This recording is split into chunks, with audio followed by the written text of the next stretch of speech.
And Chris Bowen is now Australia's part-time Energy Minister, as we were talking about just a moment ago. That's after he's taken up the role with Turkey as president for COP31. Don Farrell, you heard, suggested his loyalty remains with Australia despite the fact he's moonlighting with the UN. Are you happy with that situation? Look, James, I think it is actually quite laughable, frankly.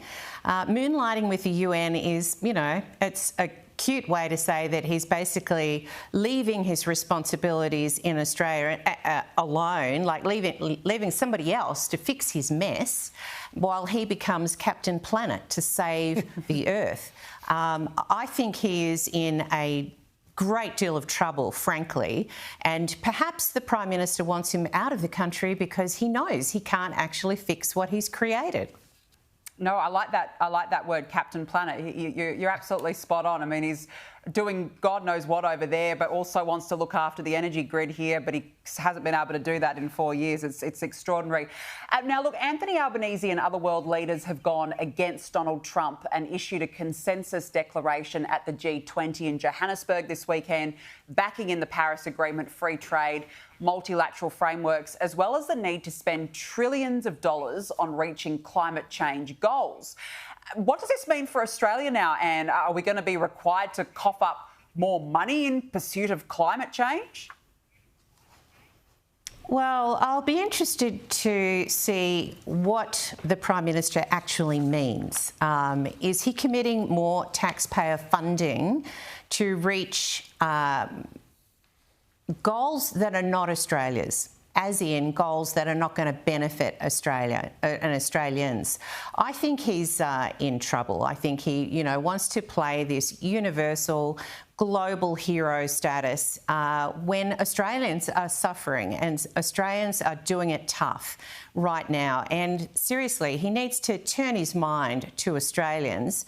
He's the Prime Minister of Australia first, and Australians are not doing well in this cost of living crisis that is not going away and is phenomenally part of or a result of the energy policies that he has brought to bear. I just think, the Prime Minister needs to get his feet on the ground and understand what's going on in Australia. Well, speaking of people not doing it well, the Bureau of Meteorology have had a shocker of late, including their redesigned website, which we were told would cost $4 million. And I thought, gee, $4 million for a website. But it's been revealed today the total cost was $96 million for a website that, when it was launched, didn't even work properly. How does anyone spend that much money on a website?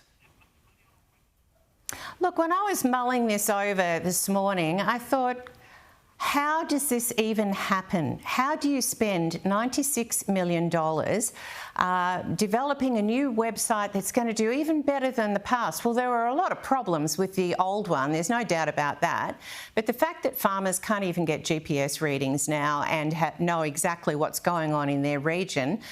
I'm in Mallee. I have so many farmers who have contacted me absolutely disgusted at the BOM website. As soon as it went live, my phone started pinging, as happens when you're in the House of Reps.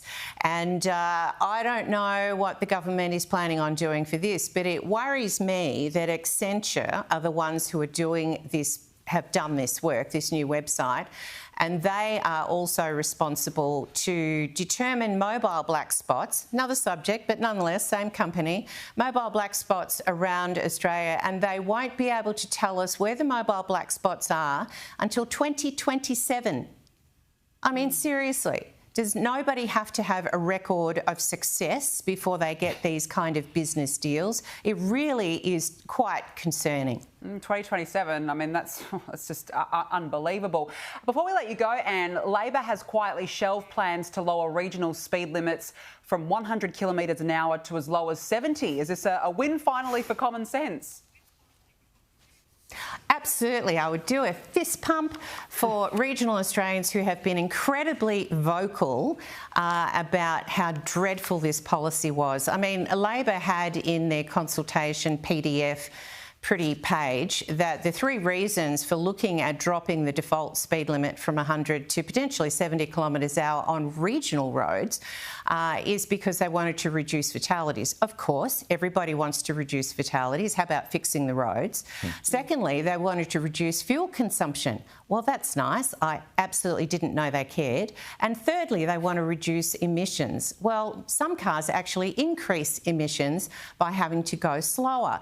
And why is it that they were targeting regional roads? Why not the freeways? Maybe they didn't want voters in those areas to actually push back. Well, Regional Australia has spoken. I am really pleased that Catherine King has seen the light and has pulled that consultation. It was nonsense from the beginning. And Webster, I've got to say, I have very much enjoyed your common sense responses tonight. Thanks so much for coming on the program.